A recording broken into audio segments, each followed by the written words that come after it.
Kata orang sih Syekh, bukan Syekh ini mah, bajingan ini mah, keparat ini mah.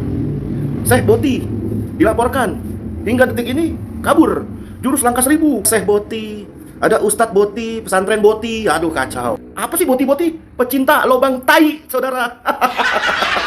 Makin banyak umat Islam yang subscribe media-media Islam. Assalamualaikum warahmatullahi wabarakatuh, saudara.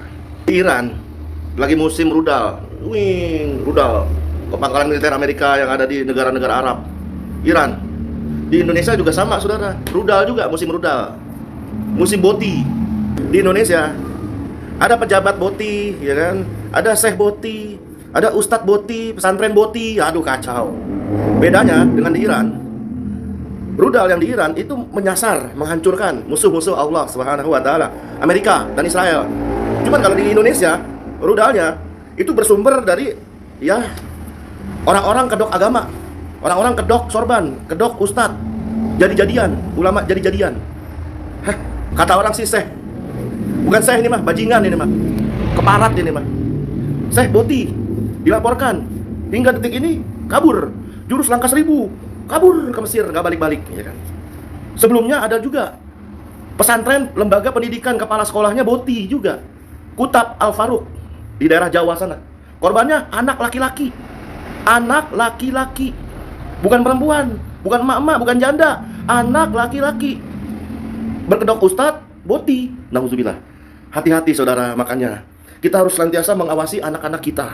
Jangan sampai diserahkan kepada orang-orang yang kedok agama, casing sunnah, casing habis Quran dan lain sebagainya macamnya. Mereka memang iya, kata mereka sih, ya kan, para boti-boti ini bilang apa? Menghidupkan sunnah, menghidupkan Quran. Faktanya mereka cuma cari hidup dari Quran. Mereka cuma cari hidup dari sunnah, bukan menghidupkan sunnah.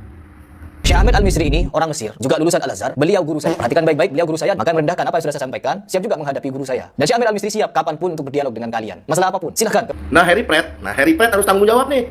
Jangan-jangan Harry Pratt menyembunyikan keberadaan gurunya. Gurunya Harry Pratt nih.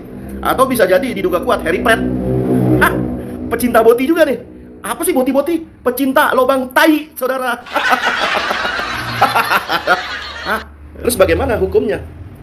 Boti di dalam Islam, gay dalam Islam, hukumnya itu pelakunya seperti Syekh Boti ini, atau seperti kepala sekolah Kutab Al-Faruq yang ada di Jawa itu, hukumnya bukan penjara, harusnya di dalam Islam.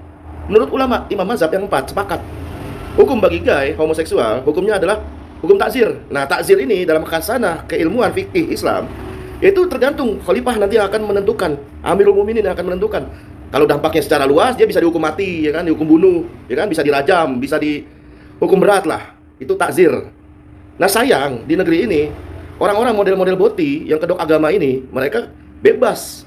Mereka nggak dihukum mati, nggak dihukum takzir dan lain sebagainya macamnya, cuman di penjara dikasih makan. Saudara bayar pajak, ngasih makan tuh buat para pelaku Boti, ya. Dan itulah nggak adilnya hukum buatan akal manusia. Kalau dalam Islam hukum mati ini berdasarkan kaidah malayatimu wajib ila bihi fahuwa wajib. Sesuatu yang wajib tidak terlaksana atas adanya sesuatu, maka sesuatu itu hukumnya wajib. Nah hukum mati, hukum takzir atau hukum apapun bagi gay, bagi pelaku gay yang kedok agama ini tidak boleh dilakukan oleh ormas, tidak boleh dilakukan oleh individu, tidak boleh dilakukan oleh kelompok, tapi wajib dilakukan oleh institusi pelaksana syariah negara. Nah negara lah yang mengeksekusi para boti-boti ini. Yuk kita perjuangin yuk, bukan hanya sekedar dihafal, bukan hanya sekedar tilawah. Yuk Al-Quran yuk, kita rapatkan saf, rapatkan barisan, yuk perjuangin yuk isinya yuk, untuk diterapkan secara kafah. Supaya apa? Supaya negara ini menjadi negeri yang baldatun, thayyibatun, warabun ghafur, berkah. Nggak ada tuh orang-orang yang kedok agama, jual hadis, jual sunnah, bergendayangan tuh, ya kan? Itu baru yang ketahuan, belum yang nggak ketahuan, masih banyak.